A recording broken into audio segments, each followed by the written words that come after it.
Now I can't get that screen. Sunglasses. You used a bad word, didn't you?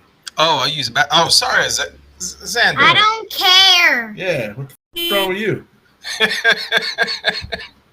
Using bad language in front of my son. Stupid. You don't use that language in this house.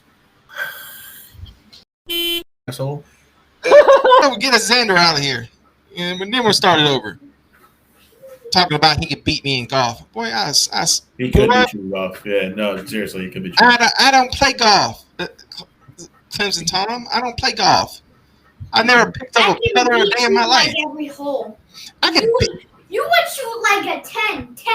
Boy, I can beat you. I can beat you in ping pong. I'll tell you what you can do. Go sit down. Listen to daddy. Listen to daddy. Listen to daddy. Yeah, you better run away, boy. The weirdest man on earth. Can you put that in there? Like, but you have no idea. It's nonstop Def Jam comedy, whatever. Okay. We're on the golf course. He hit a good shot. He goes, "I guess the doctor's not done with the surgery just yet." And he kept walking. It's that time of the week again for another edition of 3rd and 3, and tonight on the show we are going to talk all about college football and especially the Alabama Crimson Tide with the 92 national champion Eric Curry on the show. So sit back, relax, and enjoy as we take you behind the scenes of all things Alabama back in 92 with the championship game.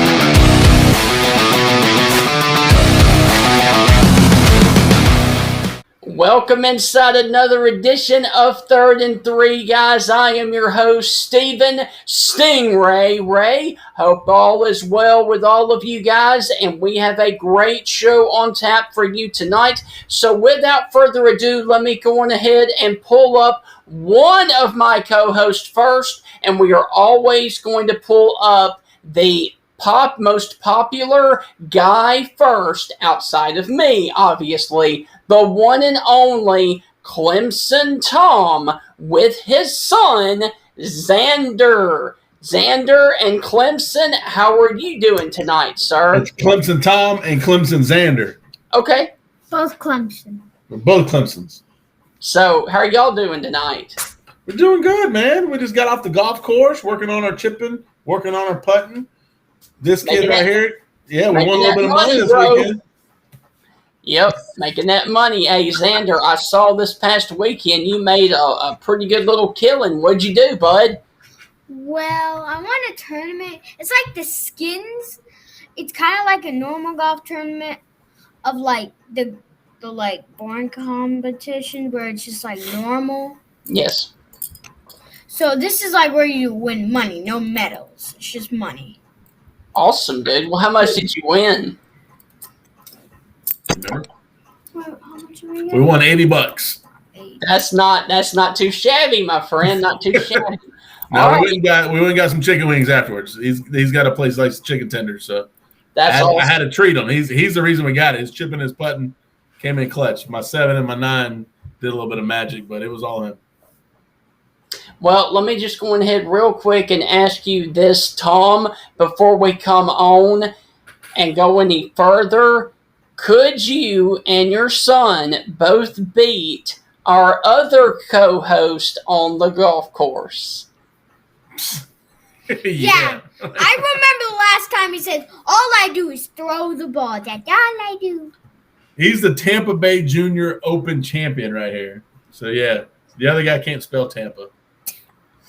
Without further ado, I'm going to go on ahead and let this guy, our other co-host, have a rebuttal to y'all really sticking it to him. Ladies and gentlemen, Joey Lozada. Joey, what do you have to say about that? First off, I don't even play golf. Second, I don't give a crap. He's the Tampa Bay Buccaneer Junior. Nobody cares. Look, bottom line is nobody asked you to be on the show. Xavier, Xander, Randall, whatever your name is. Shut up, man. Boy, I won't come over there. Another thing. Let me tell you something else. Who told you you didn't be on the show? Who told you? I don't even remember. Sting, see, that's the problem with you. You keep telling people that they can come on the show, and you don't even discuss. Winners do what they want, man. Winners do what they want. I'll make you my caddy for your whole life. Jabroni. I mean, you name the time, name the place, bro. And in between, name the date, the time. This is between me and Xander. This ain't between you and me. There's a certain time, but the dad's got to step in. No, my dad is cooler. He has more stuff than you. Look, first of all, I don't fight grown man. Second, I'll take you on, Xander. Don't play with me. Let me tell you something. I want to tell you two things. One, get off this conference. And two, shut your mouth. Oh, got that little boy on here. Nobody wants that little boy on the show. Hey, what are we doing today?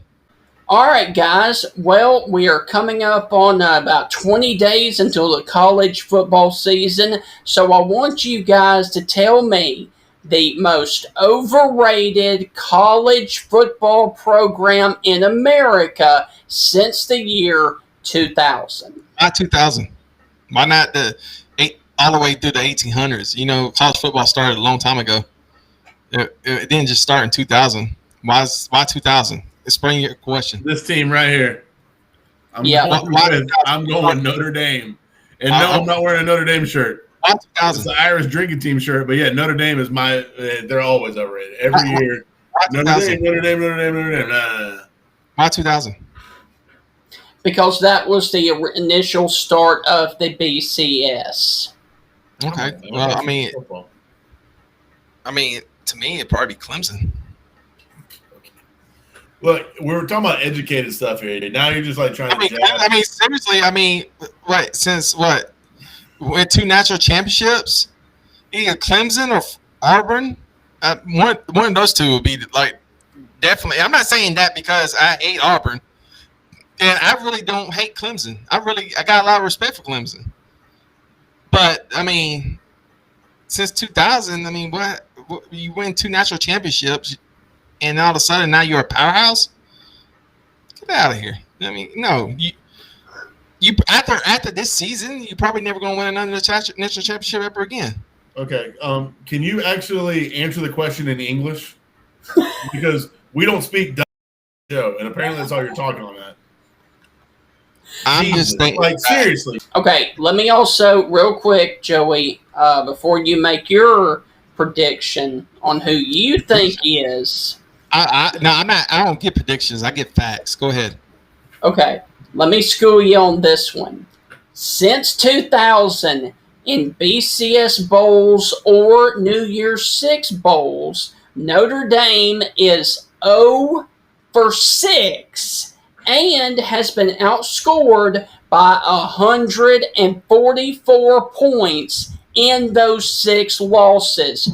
Without a doubt, that proves Notre Dame is the most overrated team. And real quick, I crunched the math earlier today. Some people might actually say it's the Georgia Bulldogs because they haven't won a championship since 1980. However, if you stack up wins versus wins, Georgia, 188 wins since 2000. Notre Dame, 172. I mean, all that makes a lot of sense, and I thank you for saying that for the fans, but you didn't tell me anything. I'm going with Oklahoma. I agree with that, too. I mean, okay, you beat Alabama 2 times in the last 20 years. Congratulations. I mean, every dog has his day. Oklahoma, every year is like, oh, Oklahoma football. Yeah. Okay, you good. The thing is Notre Dame or Texas. But Notre Dame, these makes it to the national championship. Because they play Navy and they play Rutgers. Right. I mean, I'm not going to argue about Notre Dame. Notre Dame is America's team. I mean, it is what it is. I don't think they ever can get. Notre Dame is a school that cares more about their education. The fact that they can still play football amazes me. It's like Vanderbilt. It's like, they care more about their education. I'm not saying Alabama and Texas and Clemson and all these other Oklahoma, all these schools don't care about education. They're a school. They're a university. I get it. But however, Notre Dame is they at least go to the national championship game. Well, I will. Can I cut you off? When's the last time Oklahoma went to the national championship game? Well, let me ask you this. Now, answer the question. When's the last time we went to the national championship game? I know 2001. Notre Dame. No, Notre Dame got blown up by Alabama. And I'm not talking about Notre Dame. Talking about Oklahoma. When's the last time we went to the? I won. Okay, then. I mean, every year they're always in the talk for a national championship. Overrated. But how many Big 12 championships have they won in that streak? I don't know. I don't watch Big 12 football. So, I care about. That's like how many times did Dusty Rhodes win the United States championship? How many times did Evander Holyfield win the WBO heavyweight championship? Who gives a? It only matters if you win the championship, the major championship. That's what you play for. You don't play for anything else. The days of going to the Rose Bowl don't mean. Right. Well, I will say this though: they do for the Pac-12 and they do for the Big 10. But everybody else, yeah. No, I tell you what, why don't you and Clemson Tom go to an Oklahoma game, and I'll just go to a Notre Dame game and see who had more fun. You probably had more fun at Oklahoma game. So what now? You probably had more fun at Oklahoma game. Yeah. I want to hang out with the Catholics. You want to hang out with the who? The Catholics. Okay, well, you've obviously never been to University of Oklahoma. I have. Let's just say. I've never been. Stingray's like, ooh, yeah, got you. You're right. I've never been. No, I don't want to go to Oklahoma. The girls at Oklahoma are gorgeous. I'm sure they are. They are. Is it anything like North Alabama? Like when you go up there, like in the Rainsville, Fort Payne area, when you see a very attractive girl and they're with some 400-pound overall guy, like you spitting tobacco, and how did that happen? I don't know about all that, buddy. It looks like you need to find new friends. No. I don't got no friends in North Alabama. True story. This is a non-judgment zone. Look, I love Alabama. I love Alabama. I love the whole. No judging. I love the whole state of Alabama. I love the whole state. We're not judging you. Listen.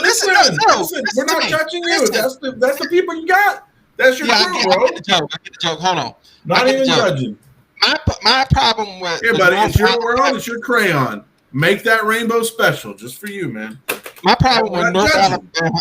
That's actually funny. My problem with North Alabama is, when you go to certain places in Alabama, I'm talking about around Huntsville, Fort Payne, Florence, around that area.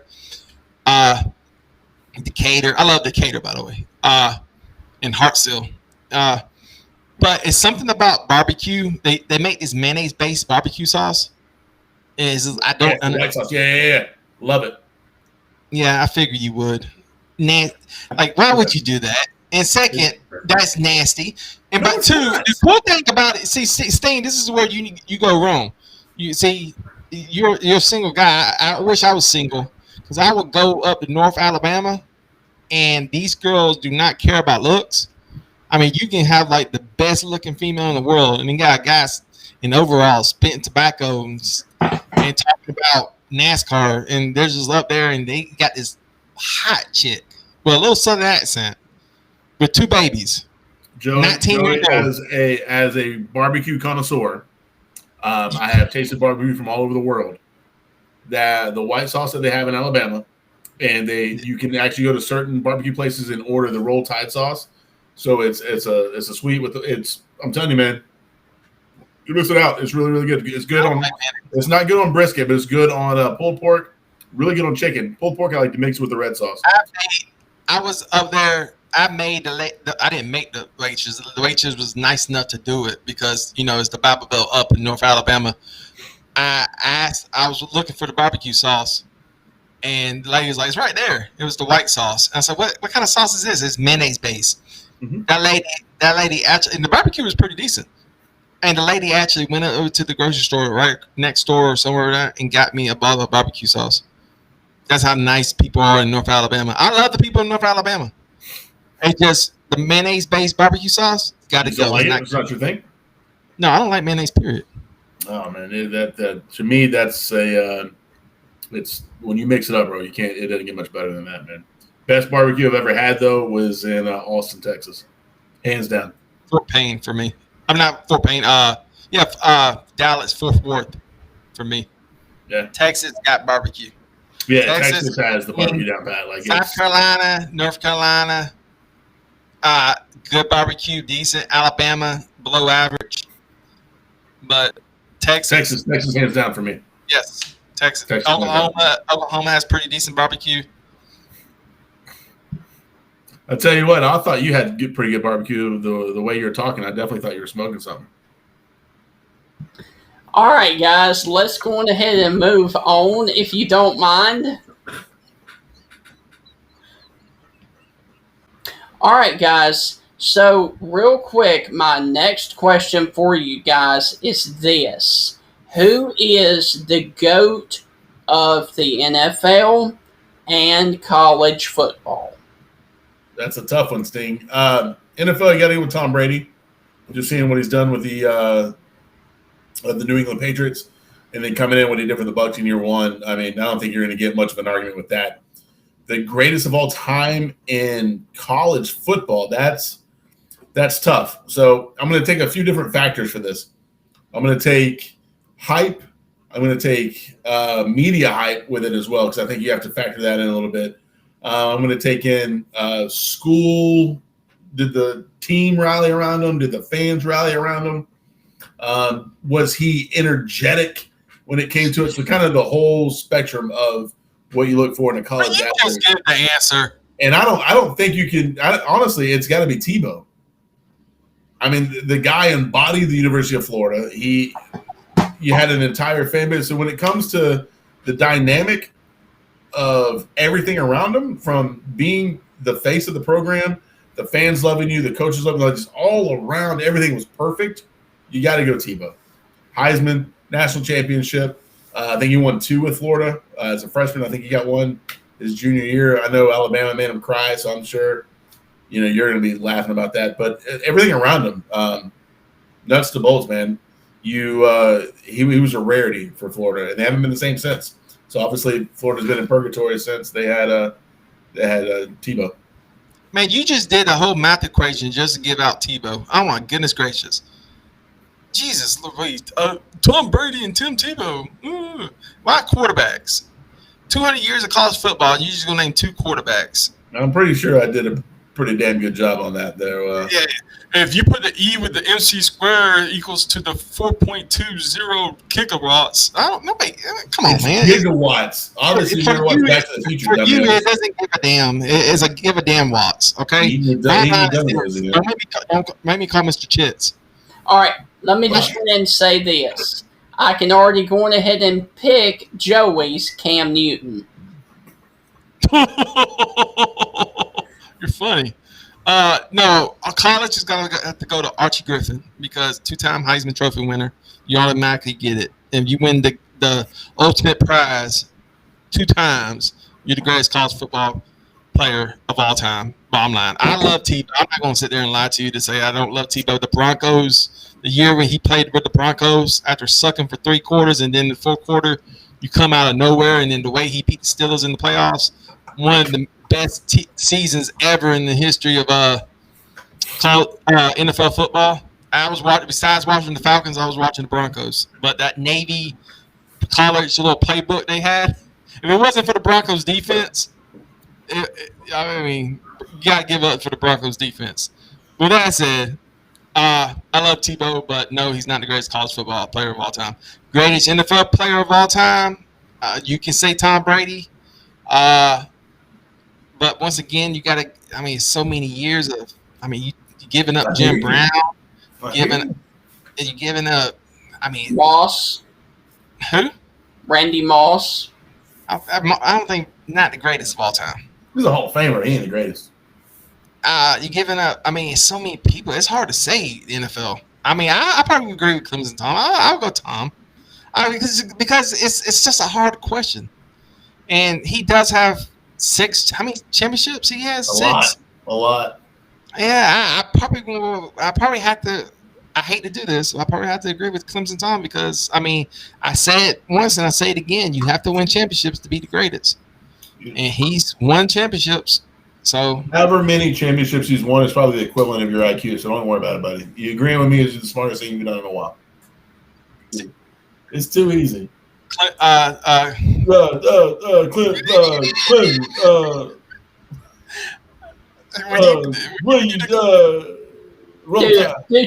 Ladies and gentlemen, it's my honor and my privilege every time I get the opportunity to talk to an Alabama legend, talk to a national champion.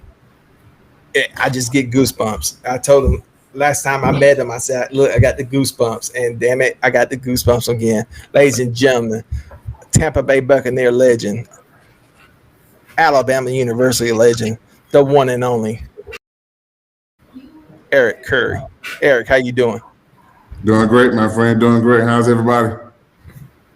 We're doing good, man. We're happy to have you on. Listen, let's go ahead and start it off right. Let's go ahead and talk about the 92 National Championship, Prince Wembley, Jay Barker, George Teague, all the greats. You're one of the greats. What was it like on being on that team, and what was the, I guess you say, the atmosphere of being on such an historic team? Because arguably the 92 Alabama team is probably one of the best Alabama teams ever in the history of the University of Alabama. Yes. Well, it all started. It was the inception of it was I guess was all created and started in 1989, 88 when we all first arrived at the University of Alabama as freshmen. All the hard work and dedication, commitment, us guys we put into this mission that came along with. We were all recruited by Coach Curry and a talented group of kids. I guess you want to call it a melting pot full of talent that had some diamonds in the rough. You know, we had some talented players, but we never like the players that they have now, which are 5-star players. You know, everybody in there now is like, you know, movie stars. But it's almost like we came from the gutter. You know, so and we materialized and matured to a fine team, to a national championship team, SEC team. And like I said, it started from the grassroots of working hard and putting in the hard work, you know. So I'm trying to stay humble here. Yes. They will say the 92 championship team is probably one of the best teams at University of Alabama, but probably one of the best teams ever in college football. With that said, I was talking to one of your teammates, and they told us a story about Gene Stallings. Yeah. And how tough was Gene Stallings on the players? Well, he wasn't. To me, he was a father figure type coach, players coach.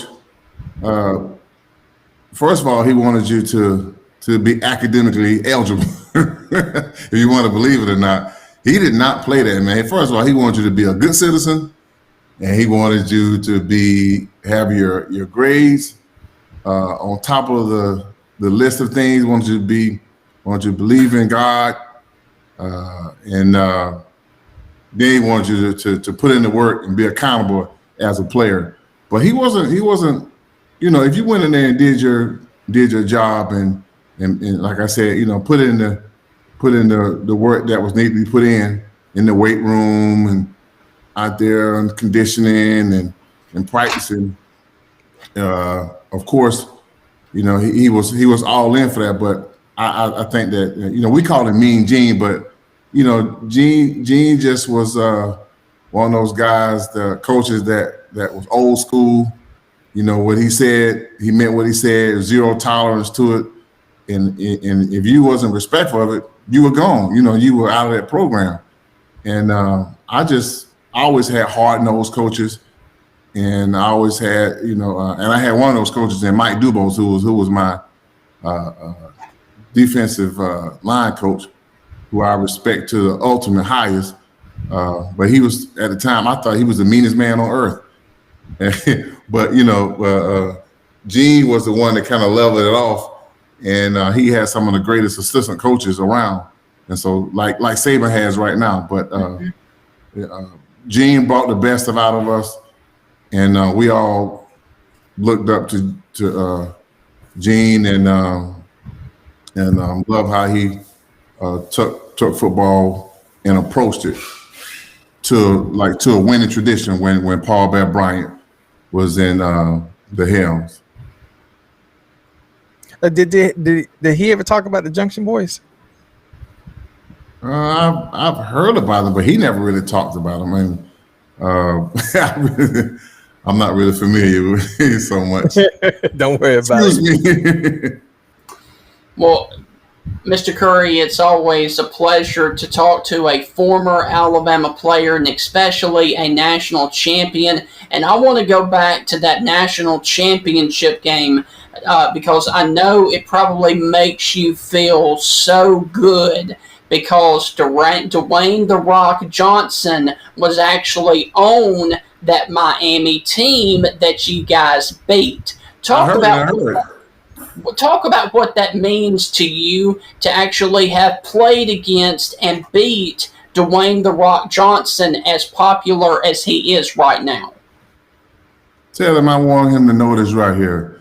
And him and Sap, and I don't know if my man, I know Sap was on the team, Rock was on the team.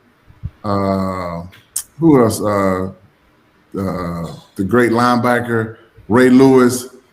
But I want to tell The Rock, see what the tide is cooking right now, baby. Yeah, and I wanted to invite me out on one of his movie production things. I want him to, because I know there was a lot at stake. I know it's a real estate at stake. I know there's a lot of betting going on. I'm sure they probably lost their tail on that game, but I'm assuming he's never really came up to plate and say, hey, Curry, I owe you a night out on town, I owe you some dinner or whatever else. So you get that message to Rock and tell him I'm still wanting to see that right there. Tell him roll tide. Yes. We're going to bring that tail again when we play him again in Miami. So it's coming again. It's going to be some cooking then. Yes. For real. Well, I always like to ask this to our former players and whatnot. What was the biggest jump and difference making the jump from college to the NFL? What was that like for you? Oh, I guess the transition was being a professional about your business, and the transition was the speed and everybody knowing their job, and they would, I guess breaking down and evaluating the opponent, because they would break you down in practice. They would know your moves, they would know your tendencies or whatever. And so, you had to deal with that. And so you had to kind of like grow up. It was just a different level at playing at that level.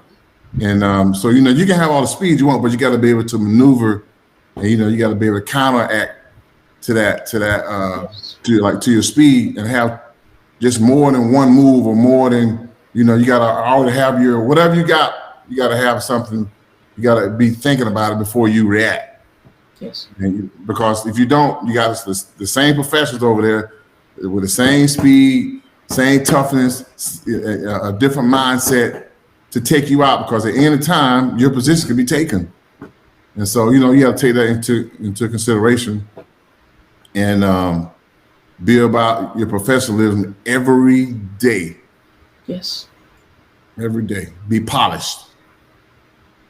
So that's my take on that. All right, brother. So you play for my Buccaneers, which is, I don't like Alabama, but my Bucs, you're right there. So you're family to me. We just won the Super Bowl. Lived in Tampa for like 4 years. So when you're going out after a game, before a game, your pregame meal, where were you going? I need to know. What was the go-to spot for the Bucs back in the day? You mean as far as to eat in before the game? Or even after a game to celebrate it? Or like if the last meal in Tampa when you were there, where were you going? Okay, I now know once I started dating my wife, she was at my fiance at the time, she loved Burns, Burns Steakhouse. And we would love to go to that, and they would love to go to that sandwich spot that you mentioned before, right there. I forgot what it was in. What is it called? Datz. Datz. D-A-T-Z. It was right. It's literally 3 miles north of Burns. Yeah. Yep, right. It was Datz. And you would kind of pick and choose the area for where you would eat like after a game. It's kind of like, you can go to Roof Chris, you can go to somewhere like downtown to eat, but if the place wasn't closed, you could have them open the kitchen back up. And then you had like this other spot, this Italian spot that everybody used to attend. You mentioned it before. I don't think that Malio's. What is it called again? Malio's. There you go, Malio's. Everybody loved Malio's. That place was straight out of The Godfather. Though. That was the deal, man. It's like he was in this like New York somewhere, Let me tell you something. You got to try, that's where all the New York Yankees would go and visit. I'm not saying that they were mafia connected, but I'm not saying they weren't, and I'm not saying so if they're watching, don't come kill me. Yeah, I'm saying they were, and those guys was ruthless in there. I didn't attend there often, but I kind of heard, and I just kind of stayed away. Yep. But the food.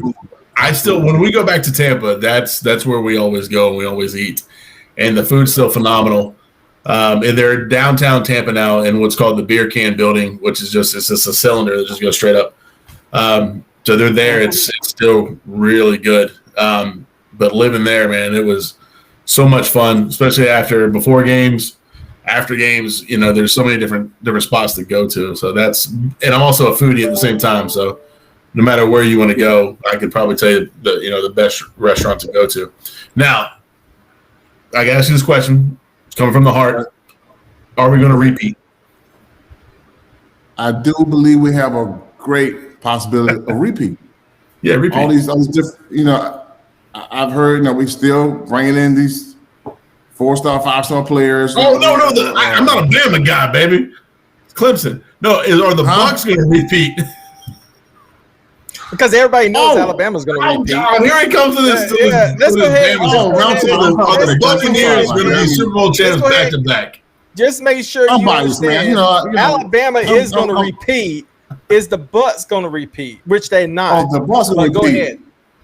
I'm just going to say no. Rise up. I don't think that they're okay. Brady could hold up. He can hold up. That's fine. But can we bring the same type of intensity as the offensive linemen? Those offensive linemen were treacherous, man. They were mean, bro. They were nasty. But can the defense still hold up? That defense is stellar, bro. With White and those defensive ends and Sue and all those cats, they can. But got all these other teams that's kind of like they're pretty much loading it up, stacking it up. And you got, of course, you got the Chiefs. You still got Green Bay. The Chiefs, Green Bay. I'm not worried about Green Bay. They're dumping on Rodgers. They don't build around them. There's still Aaron Rodgers at the end of the day, but I'm not sold on Green Bay. You got the Cowboy with the Well, okay. I'll be quiet. I don't know, man. Yeah, the cheerleaders. That's about all they got. I try to give them a chance, man.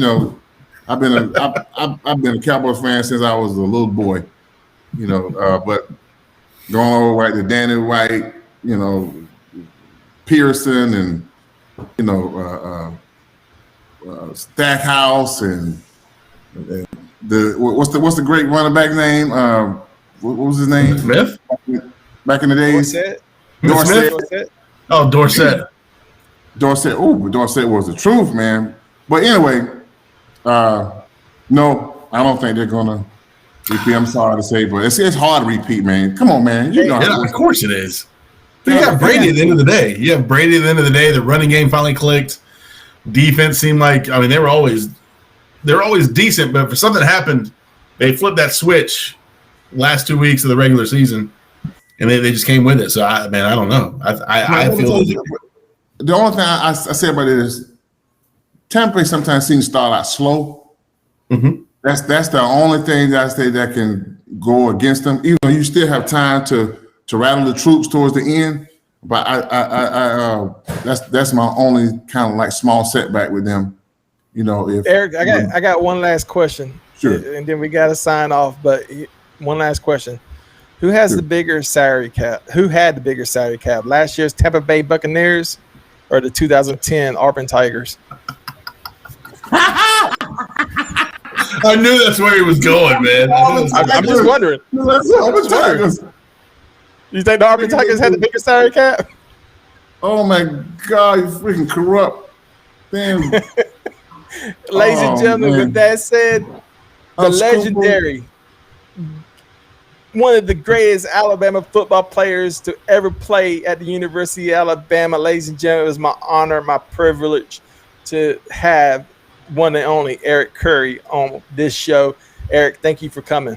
Thank you, Eric, for making that a very special interview. It was, when truth be told, everybody from the Alabama community was reaching out to us and asking us, how did you find Eric? How did you find Eric? Because he's been like this, like nobody could ever, like everybody lost track of him. And then like everybody's looking at us like, how did you find him? And the person that found him, Stingray, all SEC super fan, he knows where to find them. He knows where to find the legends. And I was like, damn, that's one person I always wanted to talk to. And Stingray made it happen. But as for wanting to say anything to Clemson Tom, I want to say thank you for making me get a vasectomy, because every time I see your son at Xander, I just thank God I got one. I cannot wait till I see you in person, because there's not going to be a lot of talking. Well, guys, I guess that's going to do it for this edition of 3rd and 3. We hope that y'all have enjoyed it. We hope that y'all could have put up with Joey this whole time, because, of course, Clemson Tom and myself are rock stars, and we know what we're talking about. However, that cat over there does not know what he's talking about. We got on the internet. We need a mute button for him. Go back to eating your Dummy-O's. Just eat the Ladies and gentlemen, cereal. That's all this you has eat. been the show. CTS #1. Don't forget to hit the subscribe button if you actually made it to this point in the show. Thank you, Eric. Go Tigers.